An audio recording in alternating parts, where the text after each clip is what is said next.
Welcome back to Secret Weapons, and today we're taking a look at Ghost, a pedal collaboration between Andrew Huang and Endorphines. We're here today talking about the pedal adaptation of an Andrew Huang and Endorphines collaboration, Ghost.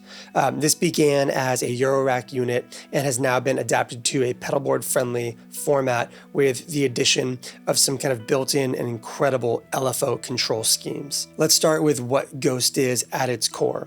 When you look at the face of this pedal, you're going to see a lot of individual kind of like effect blocks scattered across the top half of the pedal, and it's important to kind of know that they are broken up into three key sections, being distortion, filter, and effects. Effects are going to be your delay and your reverb. They are paired together. Delay always goes into reverb.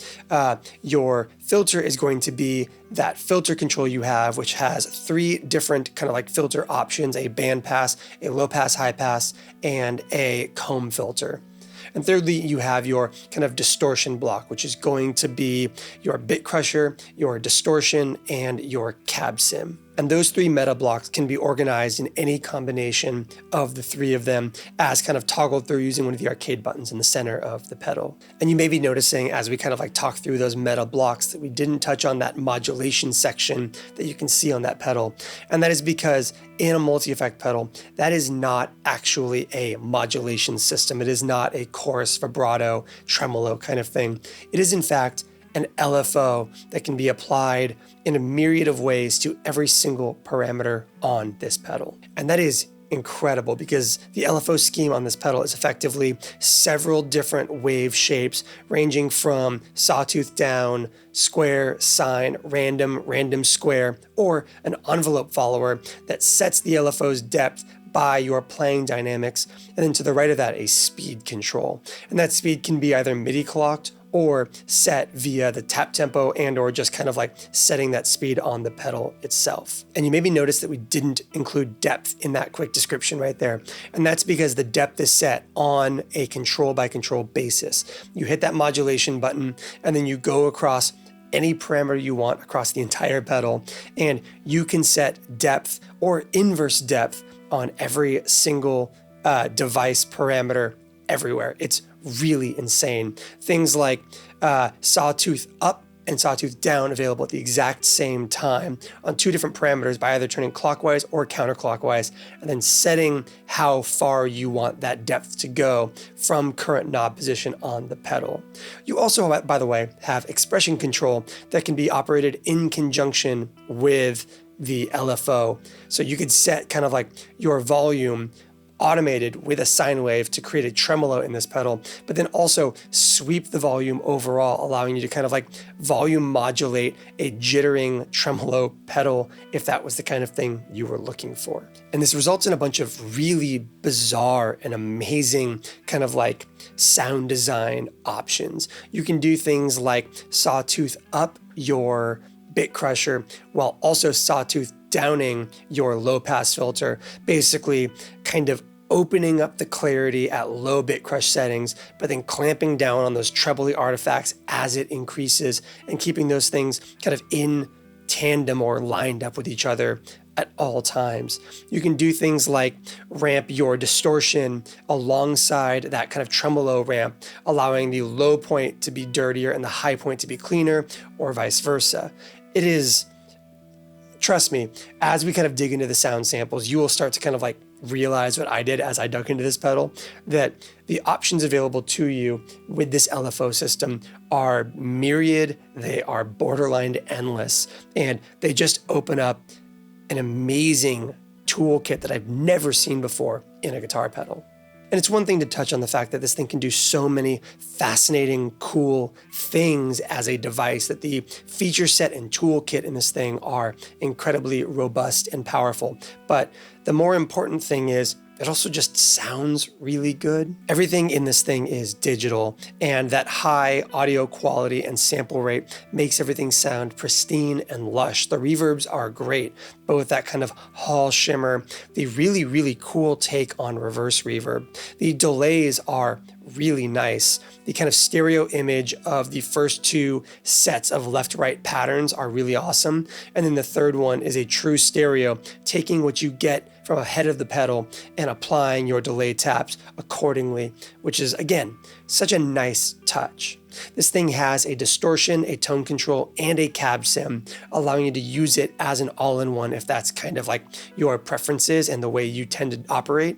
But for somebody like me who is traditionally very much a guitar player, using a myriad of digital and real amplifiers in my studio at all times, we didn't really touch on that cab sim during the sound samples or during the song itself because we're running into the Milkman Amp Stereo and we just didn't make great use of that cab sim. The distortion, by the way, can go from really cool, subtle, dark overdrives to stuff a little bit brighter with that tone control. But even when you really crank it, being able to dial back that mix control a little bit really helps clean things up and keep kind of your clarity alive, even with a kind of digital distortion in a device like this. Ghost also has two really important quality of life pieces that I am just kind of like so grateful were included in this device. Number one being all secondary parameters are clearly labeled.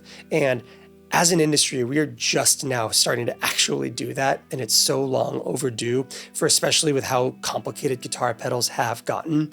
And Ghost being so easy to navigate on its face has been wonderful. And number two is your shift control and that modulation assignment button are both latching, which should just be industry standard across the board. I don't want to have to press and hold and adjust a parameter and then check it, then press and hold and adjust a parameter again. I want to be able to press the button, shift to the entire, less so a shift and more a caps lock of kind of like sub-menu controls.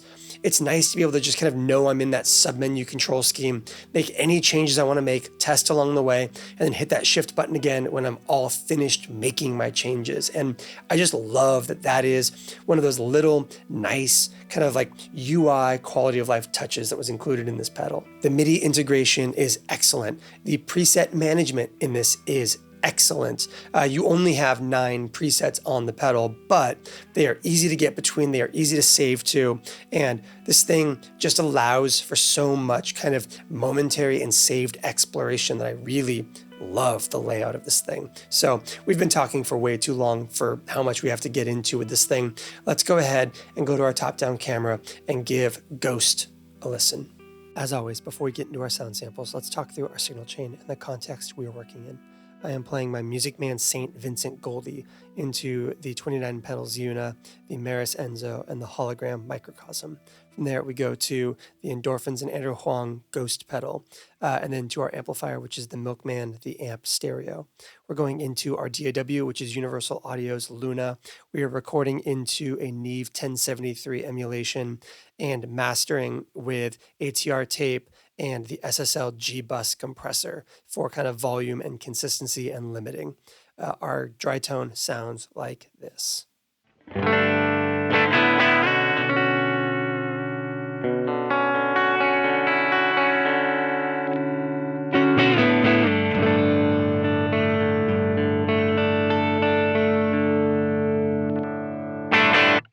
As you can see, we're leaning into a very kind of like flat, dry, clean sound for our amplifier. And that is because I want to kind of like make maximum use of this guy, as well as avoid kind of like breaking up at all our delay and our reverbs with our amp gain, and leaving that entirely to that distort and that bit crusher when applicable with this routing control. Before we get into the actual individual sounds and everything, I want to go ahead and talk through how to navigate the pedal and some of the important pieces of the puzzle, as well as what I think is kind of job number one when getting to know this thing for the first time, which is understanding how to reset all of the like custom craziness that is happening in the pedal. So I'll show you why right now. This is our dry tone. And this is whatever preset 9 is.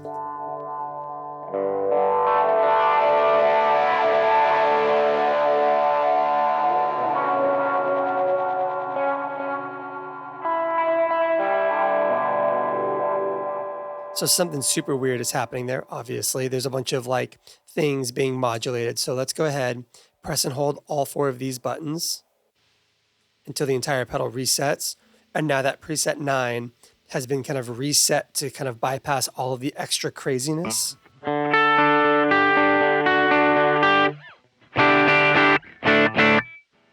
So we've got mix at full wet right there. We have volume at completely full. Let's take it to basically unity.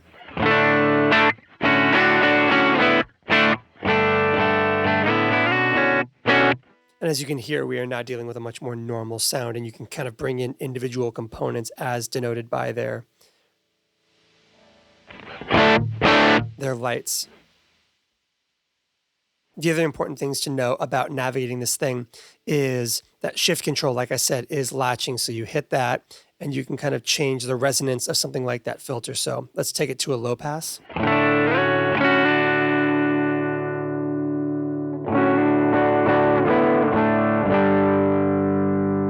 Press that shift control and increase the resonance.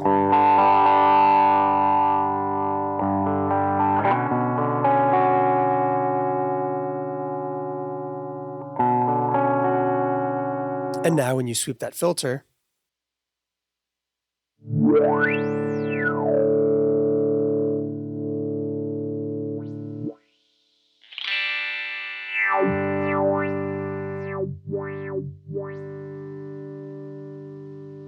yeah, it's nice that the shift is latching. Likewise, you tap this routing to kind of walk between all of the various orders. The default is going to be your distortion into your filter control into that wet engine over here. But let's bring in all of it a little bit.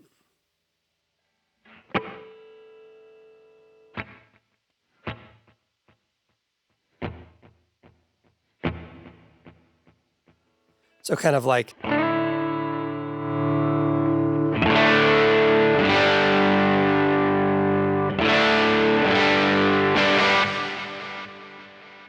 including that filter.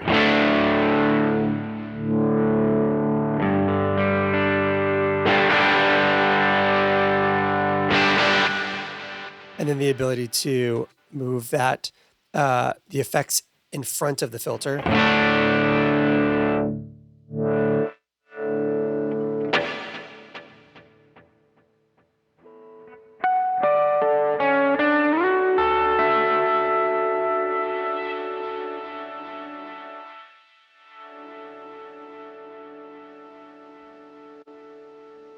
Filter in front of your distortion, so you could do kind of like filter sweeps that open up into your clipping.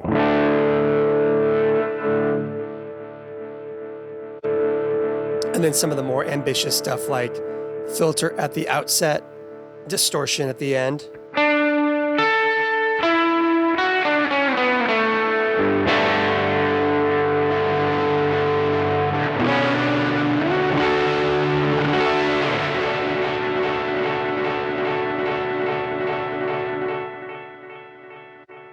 So on and so forth. Back to normal.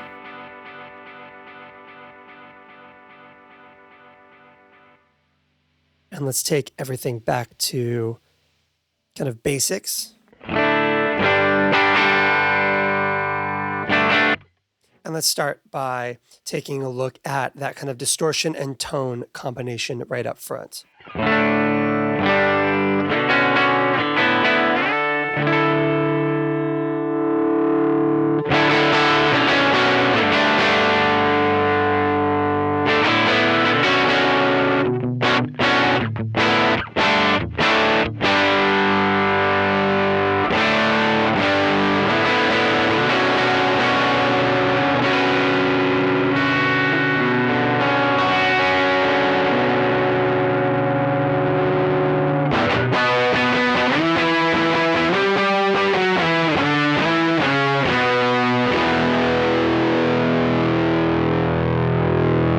Being able to mix your dry tone back in is very helpful.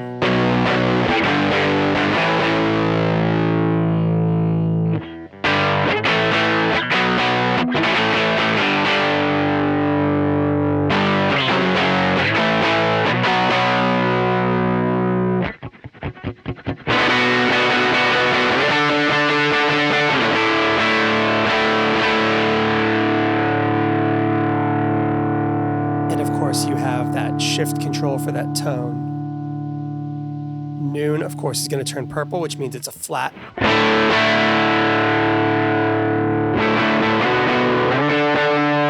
Darker counterclockwise, brighter clockwise.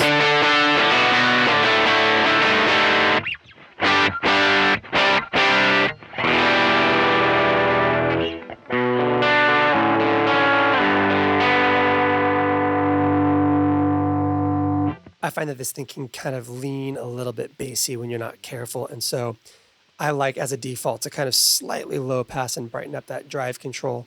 And it just adds, especially at low settings, it adds some sparkle.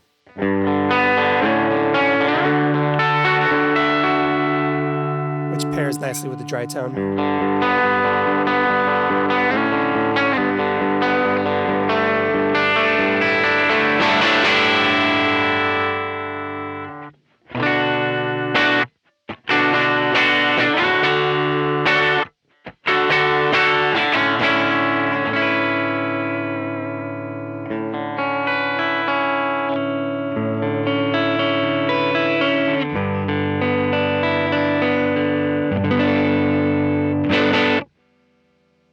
And is also very, very helpful, especially like you hear right there on like kind of neck position, especially with a little bit more drive.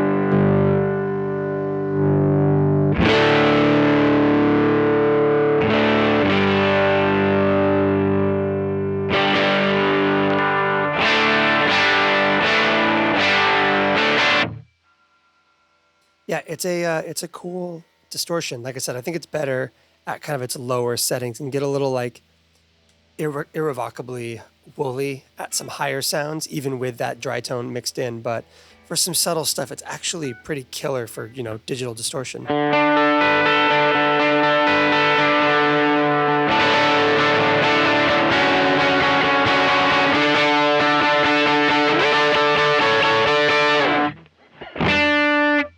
And of course, you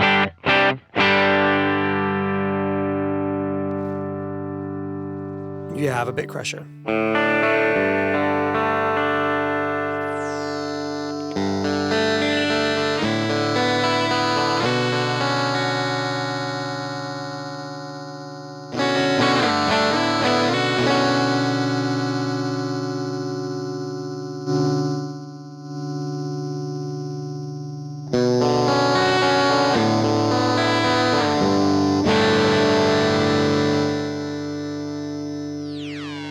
Which can get really lo-fi.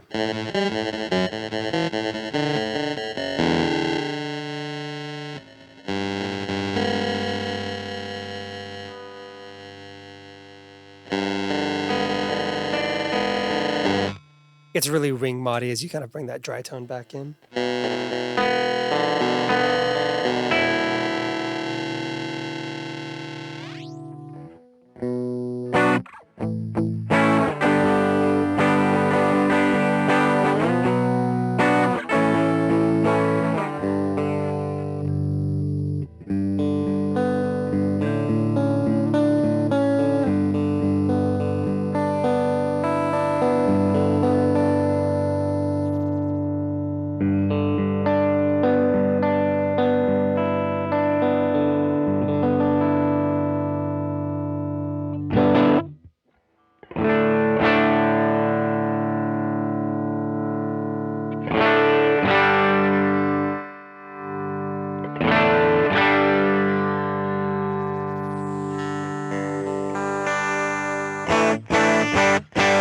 Let's now take a look at that filter control.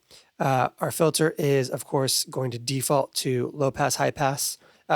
According to the manual and some of the other videos, including Matt Lowry's really amazing video on it, they call it like a DJ low pass, high pass, which I'm assuming is just what you call a low high pass that kind of like switches at noon from each to each. In order to take a look at this, let's go ahead really quickly and spin up just a quick little thing in the Meris Enzo, just some like arpeggiated walking sound.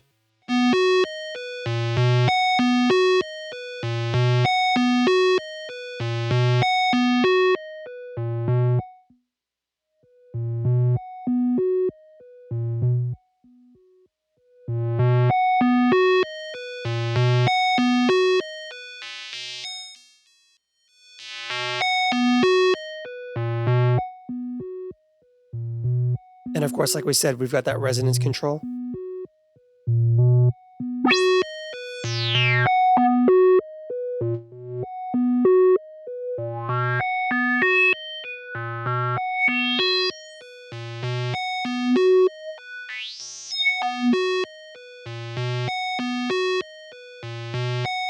By going to shift parameters, you can move to that bandpass.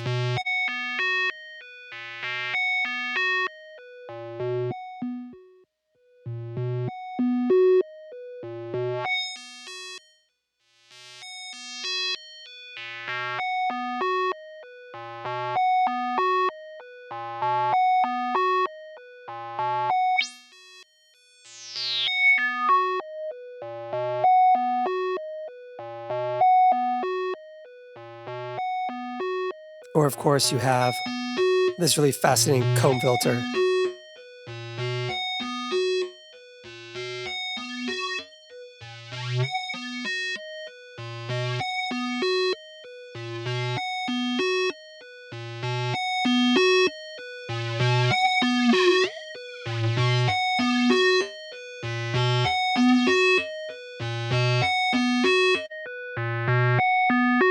I am forever a low pass, high pass, band pass fan.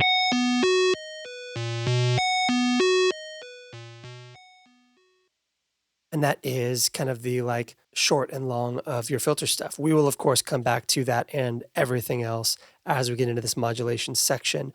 But for now, as we kind of finish our tour of the basic kind of like sounds and options in here, we of course have our delay and our reverb. Let's start things off with our delay. Let's actually do exactly what we just did. Let's bring in another kind of like Enzo series of blips.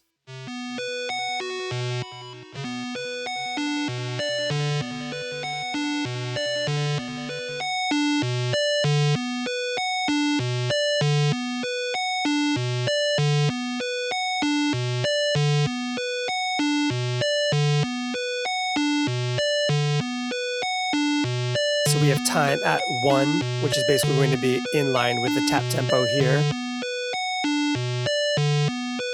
Minimum repeats, delay mix is totally down, and tone is at noon.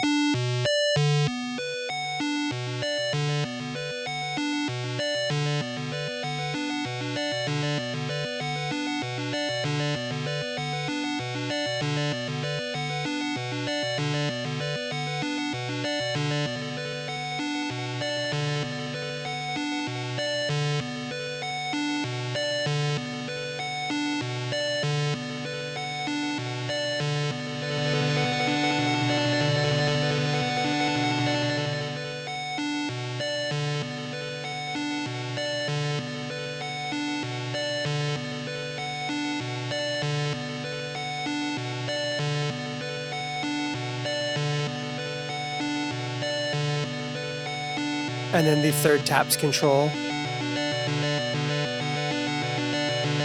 Sounds mono right now, but that's actually not a super accurate way to describe it. Let's take that Enzo out and let's instead take that delay out and let's bring in something that is kind of like properly wide in the microcosm. So we'll pull up just kind of like a mosaic kind of series of notes.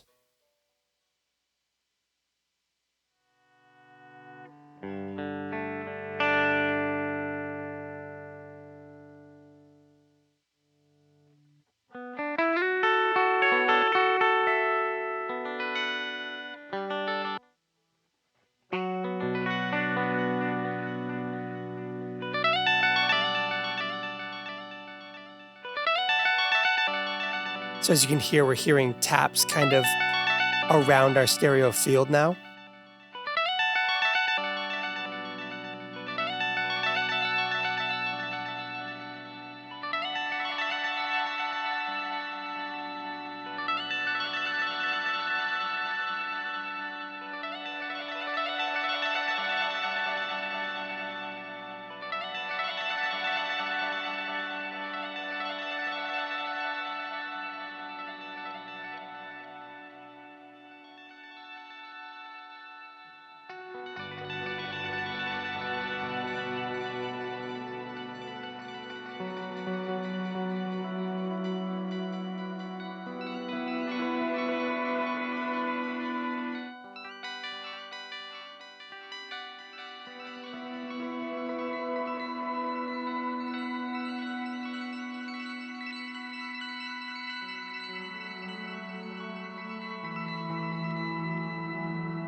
And if you can hear, if we take that shift control back to one of the previous tap patterns, you will hear that kind of predictable left, right, left, right.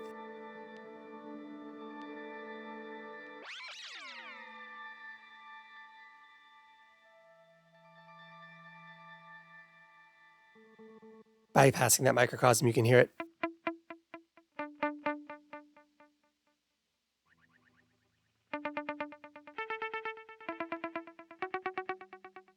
And then that third one, which in context,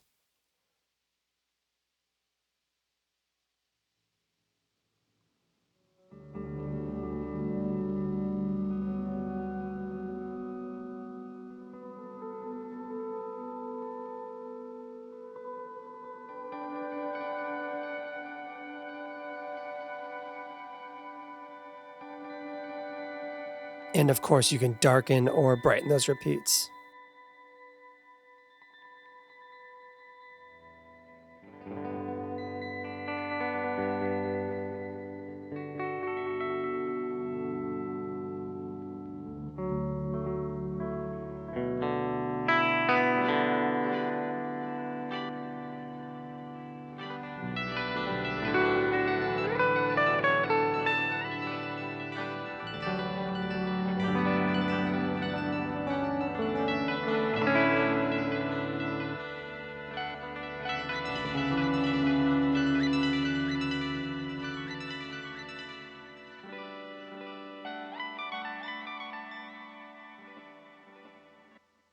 And now let's take a look at our reverb.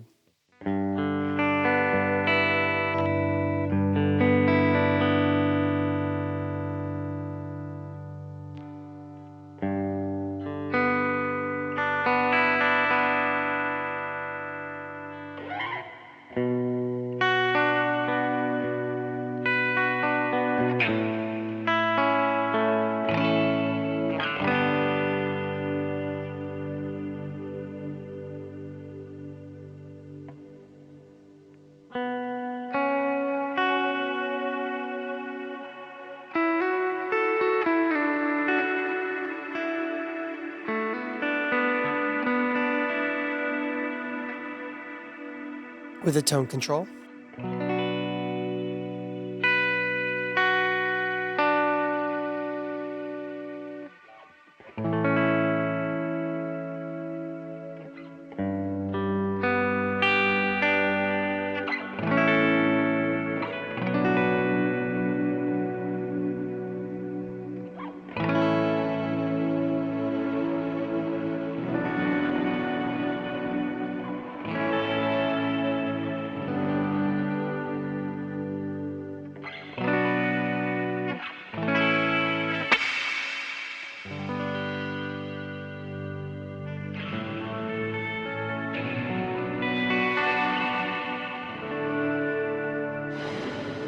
and pre-delay.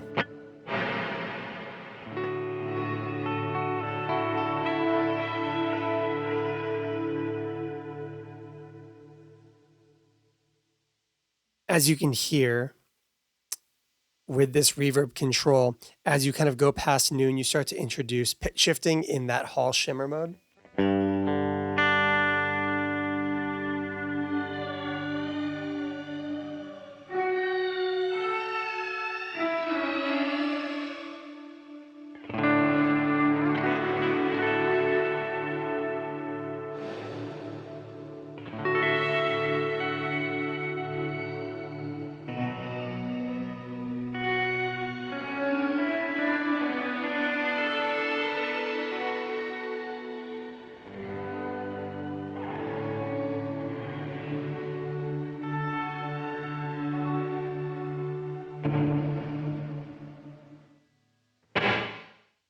It can also kind of spin all the way down to kind of like a more focused room sound, which is quite nice.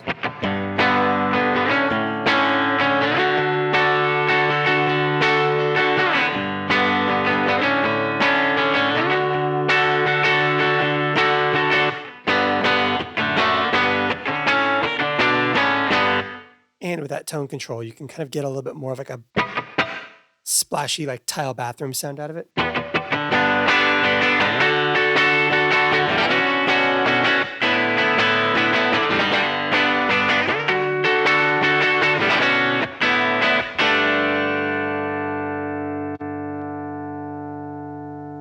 And of course, you have this really interesting reverse reverb.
Pre-delay has a fascinating impact on the reverse reverb.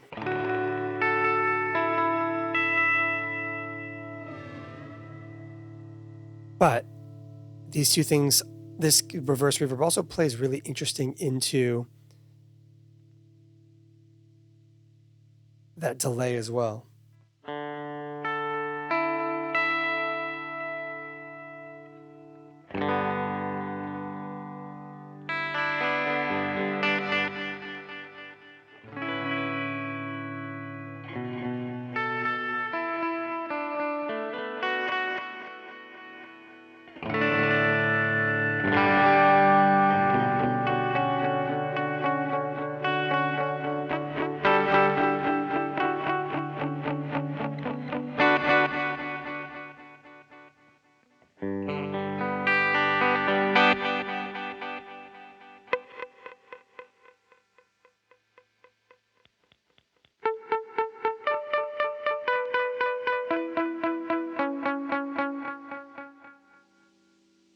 And thirdly, we have our spring with a shorter pre-delay. I like to darken this one up a little bit and use it for kind of like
sounds very, very like big reverb tanky, which is really nice because like a small spring tank is never that interesting to me.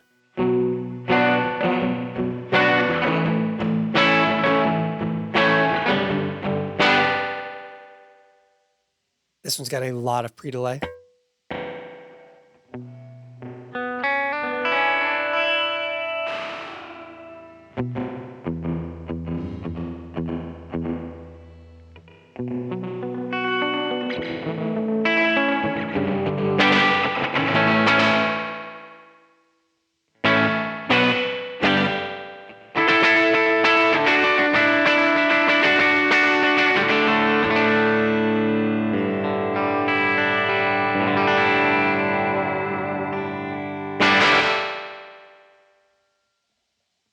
Okay, closing out this section of the video of our delay and our reverb, I want to kind of take our first kind of pass at these foot switches down below.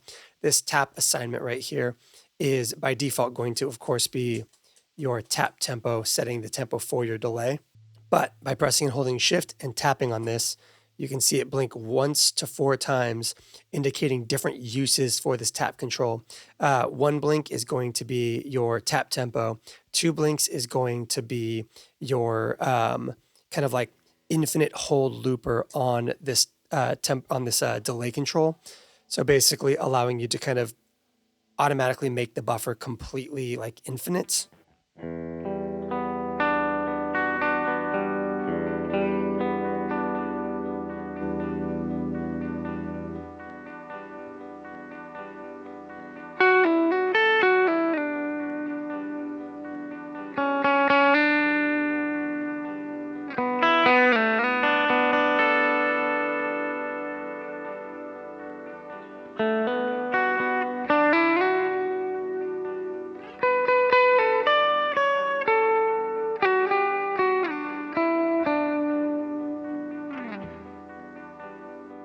Press again to kind of like let that buffer go back to fading out as intended.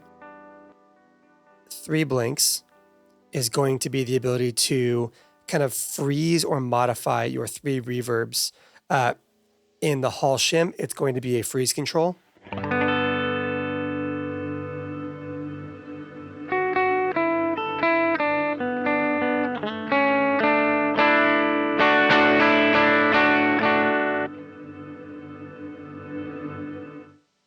Which, as pointed out in Matt Lowry's video, which I highly recommend you check out. Once again, I'm going to link to that in the description down below because his video is excellent, as are all of his videos. But there's a really interesting performance piece that you could do with that if you're using this live, which is to like...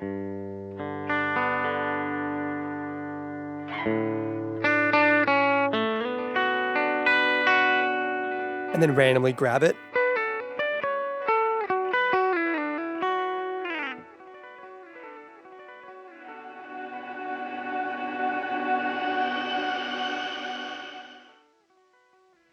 You can kind of grab it even when it's muted and then kind of sweep it in later, either with an expression control or any other kind of way that you want to kind of bring in that saved reverb.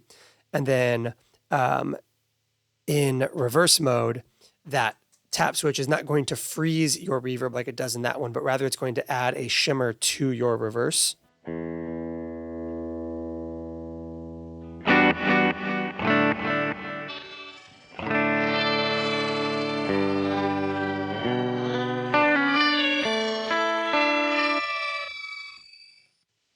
And thirdly, your spring is going to self-oscillate.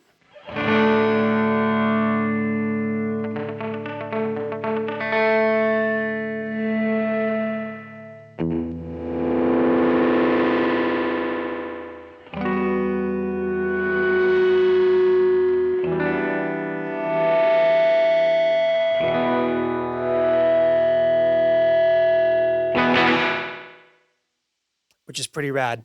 And then finally, the 4 taps configuration basically is going to allow you to move between your routing controls with that foot switch, if that's something that you can't kind of like get to conveniently in your performance aspect of things. Let's take this back to our tap tempo. So now that we've taken a look at all of the individual kind of like blocks of sound inside of Ghost, as well as kind of the broad strokes of how to interact with your reverb filter, routing, and tap assignment stuff. Let's go ahead and get into the kind of what makes this pedal so unique, so worthwhile, and such an interesting sound design tool, which is going to be this speed shape modulation control right here. We're going to take a look at this as well as how to assign your expression pedal. We've gone ahead and reinitialized all of our effects by holding all 4 of those buttons so that we're back to a very kind of bass level.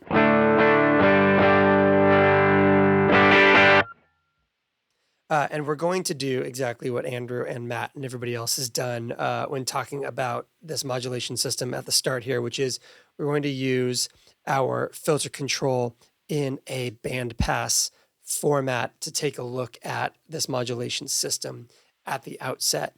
And there is a very good reason for that, being that I think it's the most, obvious and easy to understand.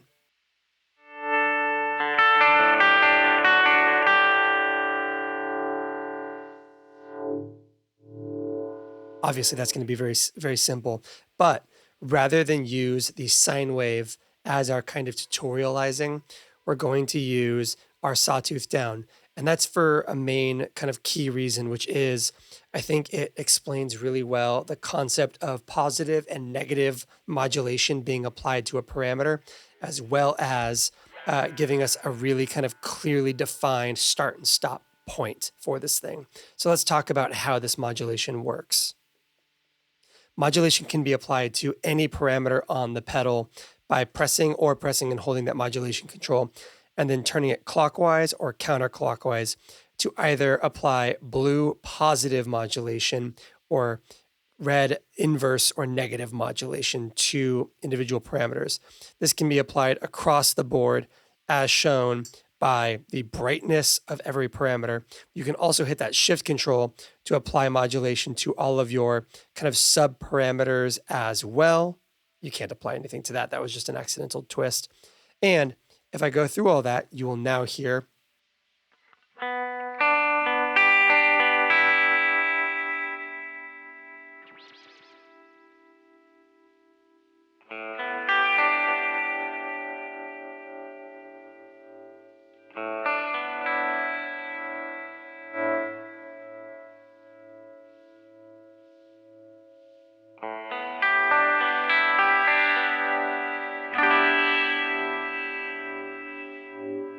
let's add a lot more aggressive stuff here and there.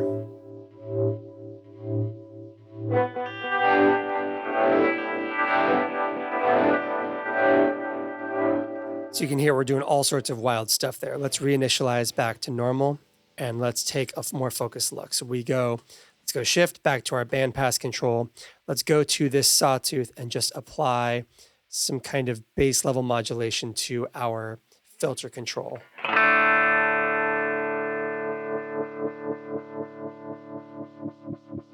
Here's what's interesting to point out is with our filter and with every parameter, but the filter makes it easy to understand. When you apply gentle depth, so basically between 0 and not full, you can apply the amount, you can decide how much modulation depth is being applied from this engine to the parameter, and then it will kind of center that control around your knob position.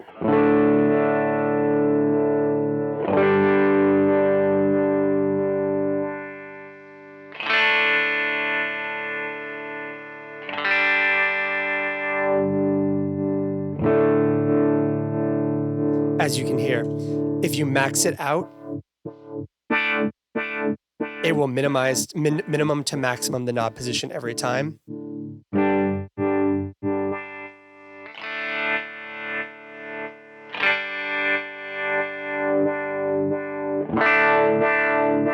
And in this environment, the brightness of the LED here corresponds to the top of the waveform being reflected there. So these are flashing in kind. If I apply negative modulation to this, you will now see that this brightens as this dulls because the bottom of the waveform is now the kind of high point of the modulation being applied to a parameter. And the reason we're using our sawtooth down for this is so that you can hear the difference between a positive modulation curve, a hard square to the top, and then a progressive falling off to the bottom, or an inverse which sweeps to the top and then hard falls to the bottom. So it's actually a reverse of the, it's a total inversion of the shape itself, giving you both sawtooth up and down on the same control.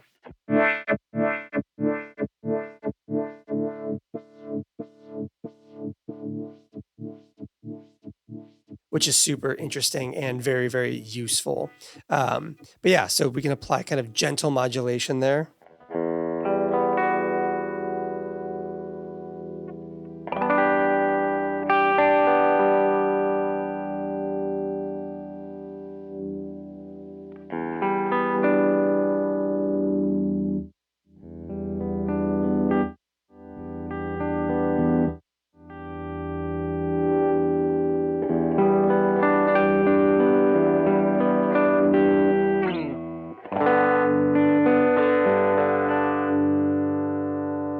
Let's go back to that positive waveform and walk through some of these other shapes.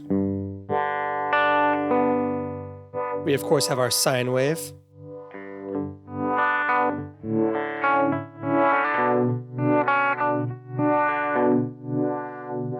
A proper square.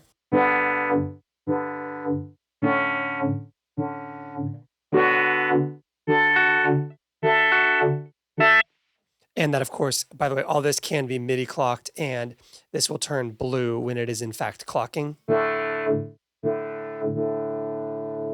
You have a random square.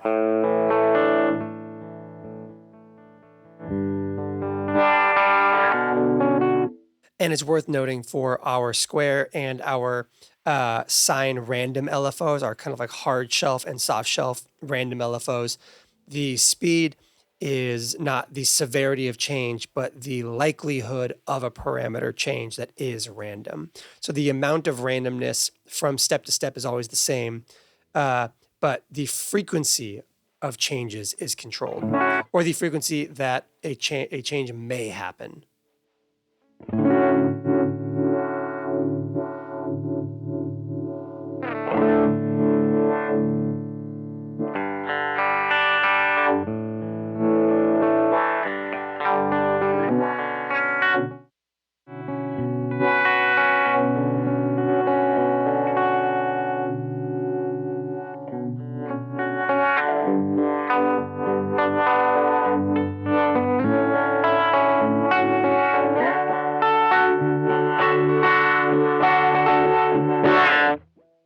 And lastly, we have our envelope.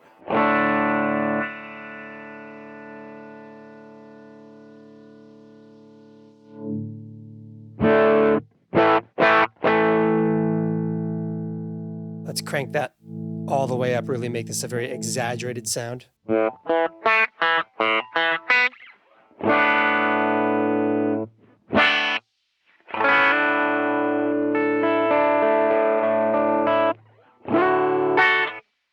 Or make it very, very quacky and fast.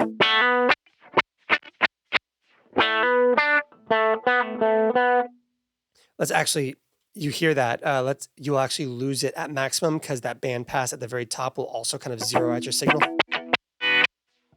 So let's actually apply a slightly softer amount of modulation there.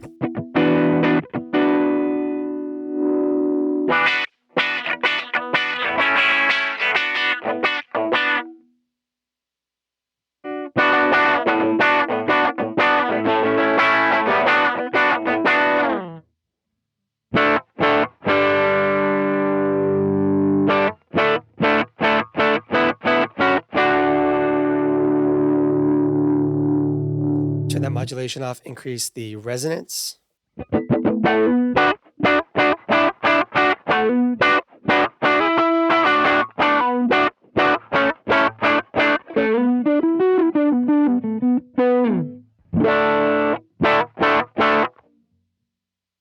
So yeah, that is kind of the basics of the straight ahead modulation system here.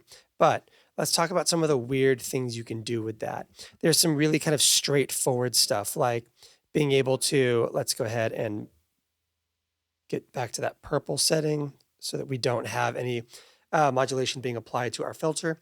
And let's instead apply modulation to our volume.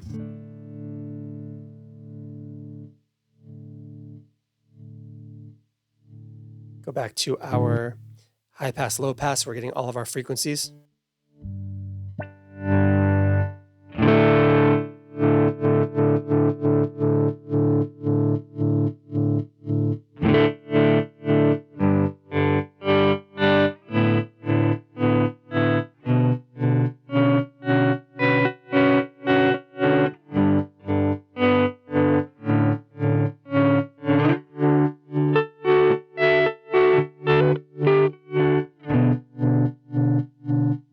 And of course, that can be anything as well.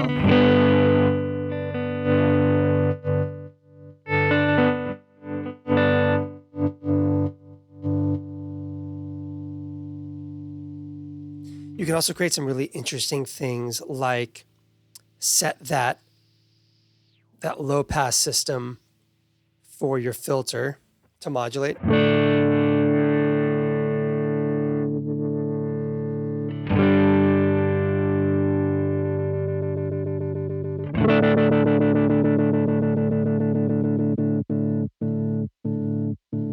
Okay, one final kind of individual piece of the puzzle I want to take a look at, and then we'll get into implementing that modulation system across multiple parameters, is expression. So expression is pretty easy and straightforward in this pedal, which is quite nice.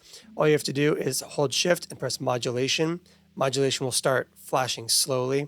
You go to your heel down position, set things where you want them to be. Let's go ahead and do a low pass thing with a lot of reverb, and then press and go to fast, go to your toe down. Let's dry up our reverb and open that filter back up. So now we have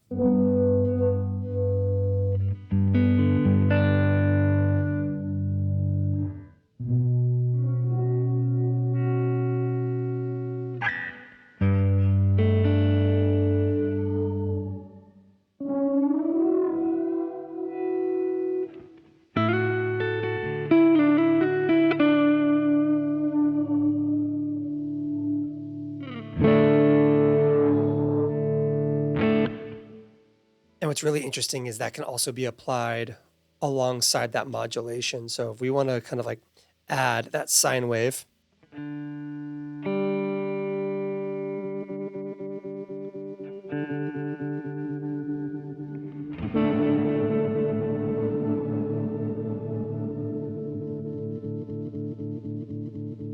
which again can be very cool with that band pass.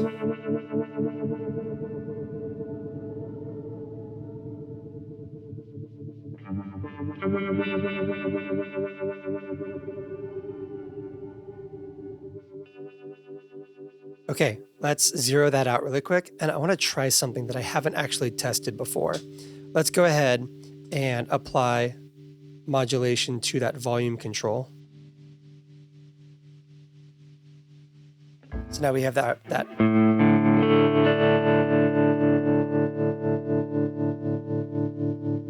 ramping volume modulation. Shift, expression, toe down. Can we modulate our speed? Okay, and now fast blinking.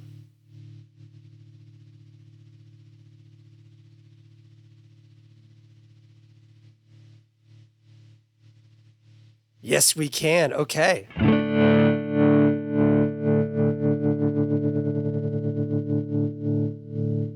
Okay, that's really cool because you obviously can't apply the LFO to itself, but you can apply the expression control to your speed.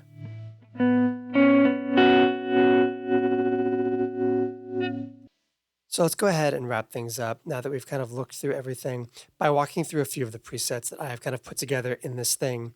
and just kind of like giving them a listen and seeing kind of what we've kind of implemented so far in Ghost.